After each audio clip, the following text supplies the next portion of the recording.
The other side of that coin is that there are also more places to measure these things from. So there's, today there's Facebook and Twitter and et cetera, et cetera, et cetera. Tomorrow there will be more services and new sites and new, platforms, et cetera, and they all sort of give you more data. And so the more of those data sources you have, the more time you have to spend pulling those things together and actually making them make sense across, what you're trying to do. Yeah. Multi-screen measurement is a big problem in the industry right now, partially because we're so dependent on the mechanism of cookies, which don't really track across different devices, right? I get a cookie on my desktop browser. It doesn't really relate to what I do on my phone or my tablet or my TV or my Xbox or whatever it might be. That's a huge issue. It's a huge issue, and this is why you see a lot of the big companies moving to these sort of federated identities, whether it's Google or Facebook or Microsoft.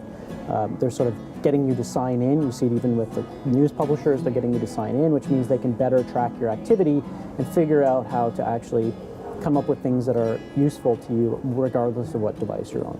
Oh, interesting. So for marketers now, there's that challenge of which metrics matter. The flip side of that is how do we actually measure things in a way where we know that we're not, doubling our spend on something that we don't need to, because every dollar counts. It's an investment, right? So how do marketers measure people across the experience? Maybe it includes out of home, maybe it includes radio, maybe it includes what you read in the newspaper, maybe it includes what you watch on TV, maybe it includes what you do when you're gaming or whatever those other activities are.